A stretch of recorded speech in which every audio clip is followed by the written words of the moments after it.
Craig Conroy says he wants to follow the Dallas model and what should be on the checklist for the Flames heading into a busy offseason. Hey everyone, welcome into Burning Questions. Rob Wong joined alongside by Postmedia Calgary Flames writers Wes Gilbertson and Danny Austin. And guys, the Flames cleaned out their lockers last week, and we also heard from GM Craig Conroy, who says that the team is looking at the Dallas Stars model of team building in order to get things turned around in the right direction. Danny, what does the Dallas model entail exactly?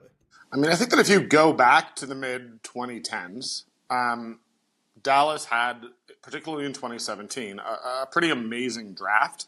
They got 3 legitimate all-stars in one draft, and that is obviously something that every hockey team would love to do. But, you do. I think that you got to dig a little bit deeper there, and I think that the thing with the Stars is that they didn't just trade away their veterans. When those guys came in, they had defined roles. They had veterans who had proven that they could win in the NHL to learn from and to mentor them.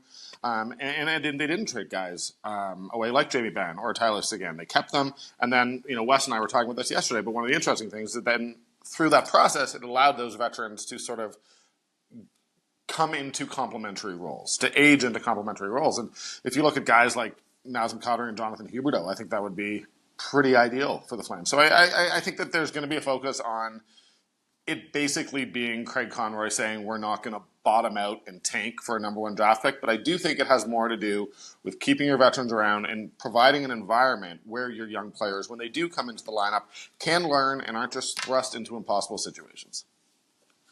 Yeah, as Danny's pointed out, and I've certainly seen lots of Flames fans saying this on social media, it is pie in the sky to think you're going to replicate the Dallas Stars draft success in 2017, but what the Dallas model means, at least from my vantage point, and why I think it appeals to the Flames is that, as Danny said, it's essentially growing your own solutions to your future problems. And so, you look at Dallas's roster, you look at their number 1 defenseman, it's a guy they drafted in Heiskanen.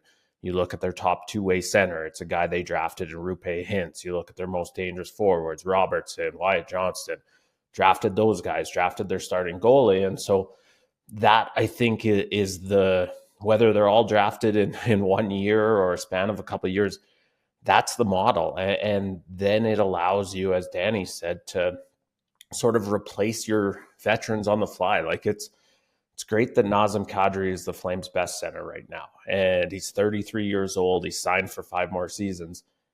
Guess what? If Nazem Kadri is still your best center when he's 36 or 37, your team's probably in trouble, right? It's great that Mackenzie Weegar had a career best season. If he's still your most reliable or your heaviest minute defenseman when he's 35 years old, your team's in trouble. And so the Dallas model is that the Flames can keep those guys. They can have Kadri for a bunch more years, Weegar, Huberdeau, but you can't rely on them to be the heavy lifters forever. And that's what the Flames are attempting to replicate. So, of course, Rome was not built in a day, Wes, but Craig Conroy did move out the majority of his pending UFAs and trades during the season. So there's a little less work to do on that end. But when you look at the offseason to-do list, what do you think his biggest priorities are?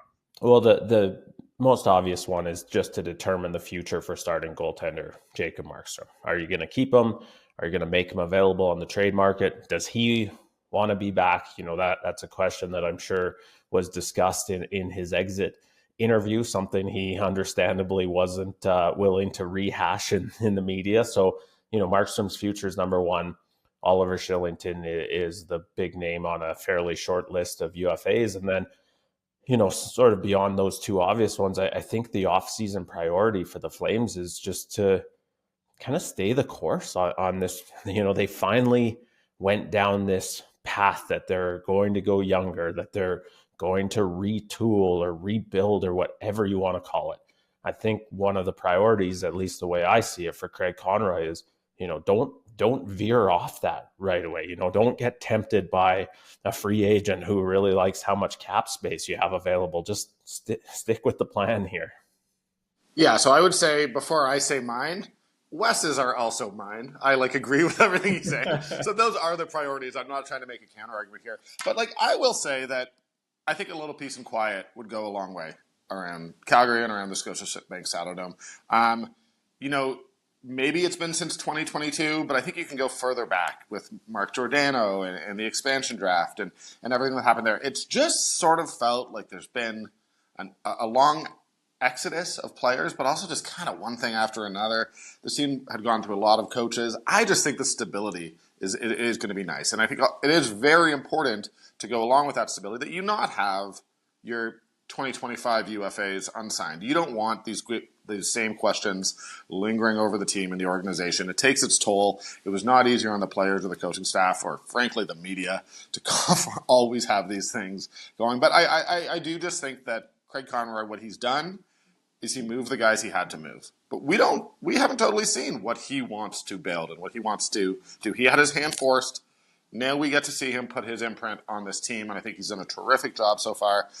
But maybe just, no drama, as Mary J. Blige used to say. Leave it at the door. That's all. That I think would be really good for this organization right now. Yeah, good point there. It's been quite a rocky last little while for the Flames. We'll see what the offseason brings. As always, leave your thoughts in the comment section below. For Wes Gilbertson and Danny Austin, I'm Rob Wong. Thanks for watching, and we'll talk to you next time.